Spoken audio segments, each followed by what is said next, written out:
in America's latest movie called Obsession. Oh no. What? No. One of my favorite things to look for in horror movies is how filmmakers handle a premise we've already seen. Horror hasn't produced a genuinely new idea in decades. What separates the great films from the forgettable ones is execution. And I think quite often what happens in a horror film, in many horror films that maybe work less for me, is like the second you see the monster, it's like, The Monkey's Paw story, a wish granted in the worst possible way, has been told for over 100 years. W. Jacobs wrote it in 1902. The Simpsons parodied it. Hundreds of movies have borrowed it since. And then the Simpsons episode kind of just sparked. So when a 26-year-old YouTuber announced that his first theatrical film would be yet another Wish Gone Wrong story, nobody expected much. Then Obsession came out, a 96% on Rotten Tomatoes. The budget? Roughly $750,000 less than some blockbusters spend on catering. Independently made horror film shot and edited for less than $1 million has now grossed, hold on to your popcorn, almost $300 million. The numbers already settled whether Obsession is great. What I want to figure out is why. What exactly is Curry Barker doing on screen that works this well? The best horror concepts don't start with a monster. They take a raw human emotion and warp it until it's terrifying. And the emotion Barker picked is one everybody recognizes. Bear is hopelessly in love with his friend Nikki. Everyone has been Bear at some point, or has known one. He's convinced that if she could just feel what he feels, everything would be perfect. So, when he stumbles onto a cheap novelty toy called the One Wish Willow, a janky cardboard box promising one wish per person, he snaps it and wishes Nikki would love him more than anyone in the world. She does. There's no demon in this movie, just a wish that comes true completely, and the slow, sickening realization of what more than anyone in the world actually means when a real human being has to live it. Barker has said the idea hit him while catching an old Simpsons Halloween episode with a monkey's paw in it. What he built from that goes so much darker because he asks the one question the fantasy never asks. What happens to the person on the other end of the wish? Where the film really proves itself, though, isn't in the scary set pieces. It's in how ruthlessly Barker plans his setup. Watch the first act closely, and you'll notice that virtually every throwaway line in the first 20 minutes comes back to bite you in the third act.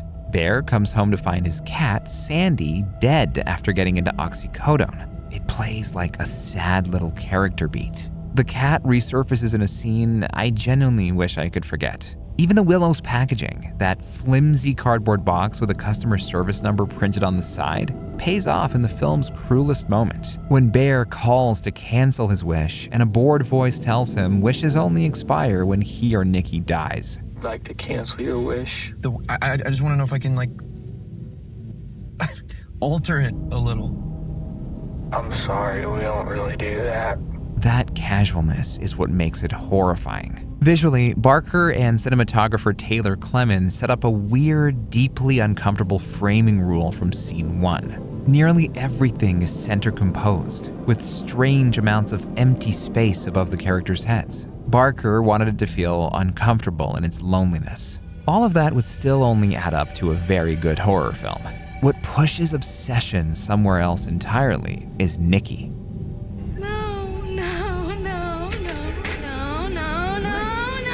On the surface, this looks like a movie about a man being terrorized by an unhinged woman. Sit with it a little longer, and you realize you're actually watching a woman whose mind has been stolen from her.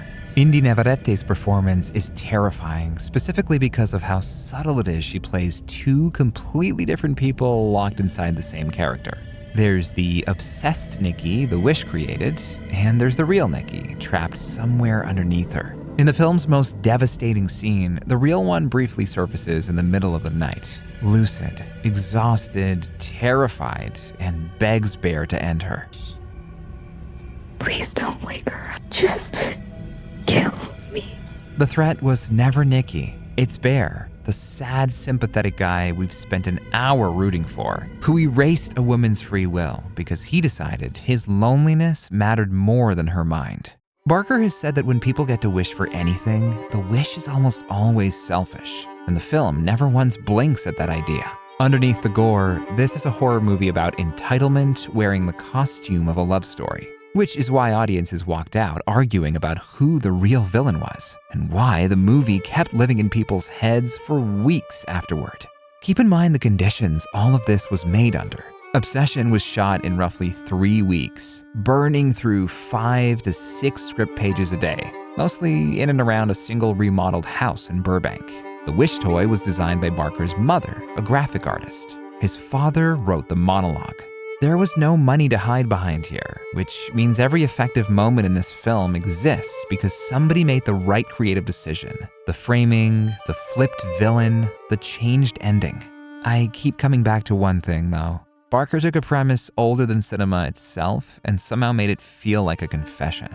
I walked out of Obsession thinking about every romantic comedy where the guy wins the girl through sheer persistence, and none of them play the same for me anymore. A movie that can reach backward and quietly poison 100 other movies you've already seen. That's a rarer achievement than any box office record, and it's the real reason Obsession deserves to be called great.